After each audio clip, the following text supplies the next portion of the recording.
Voyons tout de suite un exemple pour placer les idées. On a une lentille convergente qui produit une image réelle inversée et 2 fois plus grande que l'objet. L'image se trouve à 15 cm de la lentille. On demande à quelle distance de la lentille se trouve l'objet. Donc ça, c'est un problème qui est inversé un peu. Dans le sens que, dans ce cas-ci, on connaît déjà les caractéristiques de l'image et on cherche où se trouve l'objet. Donc, où se trouve l'objet, ça veut dire on cherche DO. Qu'est-ce qu'on connaît? Alors, voyons, relisons l'énoncé. Alors, j'ai une lentille convergente. Alors, ça, déjà, ça me dit que ma distance focale va être positive. Ça produit une image réelle. Donc, mon DI va être positif. Inversé. Donc, mon HI va être négatif. Et 2 fois plus grande que l'objet. OK. Ça veut dire, en valeur absolue, mon G est égal à 2, en valeur absolue. Parce que mon image est 2 fois plus grande que mon objet. Donc, en valeur absolue, c'est 2. Maintenant, est-ce que c'est plus 2 ou moins 2, le grandissement? Donc, je reviens à ma logique ici. Mon grandissement est positif si mon image est droite. Mon grandissement est négatif si mon image est inversée. Ici, c'est bien dit que mon image, elle est inversée. Donc, mon G, je dois le mettre négatif. Donc, mon G, il vaut moins 2. C'est ça que vous avez ici. Moins 2. Moins parce que mon image est inversée et 2 parce que mon image est 2 fois plus grande que mon objet. Ensuite, si on continue à lire, l'image se trouve à 15 cm de la lentille. Donc ça veut dire qu'en valeur absolue, ma distance image, c'est 15 cm. Mais il faut se poser la question, est-ce que je vais mettre plus 15 cm ou moins 15 cm? Vous voyez, il faut vraiment se poser la question. Je ne peux pas juste assumer que c'est plus 15. Parce que c'est écrit, il se trouve à 15 cm, donc je mets DI égale 15. Non, il faut que je m'assure que ce soit le bon signe. Ce qui est spécifié dans mon énoncé ici, c'est juste la valeur absolue de la donnée. Mais il faut lui attribuer le signe nous-mêmes, manuellement. Il faut y réfléchir. Donc, je reviens à toujours ma convention de signe. Qu'est-ce qui détermine le signe de mon DI? C'est le fait que mon image soit réelle ou virtuelle. C'est la nature de mon image. Dans ce cas-ci, c'est quoi la nature de mon image? Je reviens à mon énoncé. La lentille produit une image réelle. Réelle. Donc, la nature est réelle. Donc, vu que c'est une image réelle, je dois attribuer à DI un signe positif. Donc, effectivement, je vais mettre DI égale plus 15.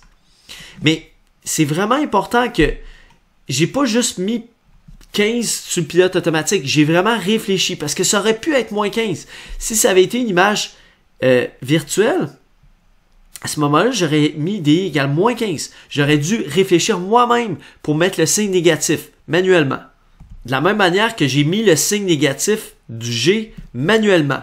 C'était pas dit dans l'énoncé de mettre un G négatif, mais c'était implicite parce que c'était bien dit que l'image était inversée. Donc, G doit être négatif. Donc, je dois mettre moins 2.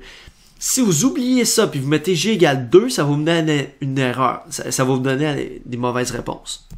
Fait que je dirais que ça, c'est une des difficultés principales dans cette partie de la matière. Les formules en tant que telles sont simples. Puis aussi, c'est simple. Une chose qui simplifie les choses, qui simplifie les calculs, c'est que c'est pas des vecteurs. C'est juste des scalaires. Donc ça simplifie les choses.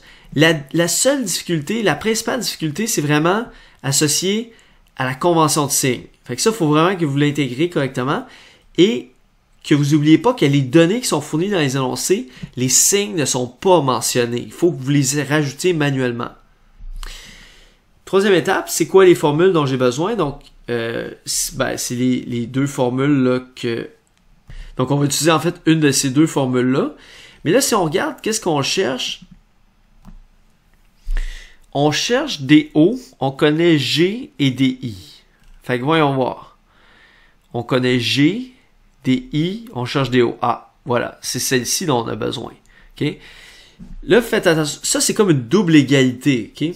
Mais dans ce cas-ci, ce qu'on va faire, c'est qu'on va utiliser comme G égale moins des I sur des O, dans le fond. Donc, c'est ça qui est ici. Puis, dans le fond, ce que nous, on cherche, c'est des O. Fait que si on l'isole là-dedans, j'envoie DO ici à gauche, il vient multiplier. Puis ensuite, j'envoie G à droite, il vient diviser. Donc, ça donne DO égale moins DI sur G. Donc, mon DI, on a dit que c'était 15, donc ça fait moins 15 sur G qui vaut moins 2, donc divisé par moins 2, ça donne 7,5 cm. Donc, ça veut dire que mon objet doit se trouver à 7,5 cm de ma lentille pour que l'image soit telle que décrite dans l'énoncé. Deuxième partie du problème, quelle est la longueur focale de la lentille? Donc, je cherche F, je connais G, je connais DI, et maintenant, je connais DO. Je viens de le calculer ici, donc maintenant, je le connais.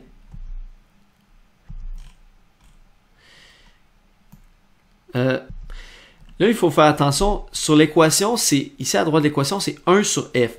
Fait que si vous voulez isoler F, vous devez mettre tout ça à la moins 1, ou ce qui revient à dire la même chose, 1 divisé par tout le terme, tout le côté gauche de l'équation. Donc 1 sur DO plus 1 sur DI. Donc 1 sur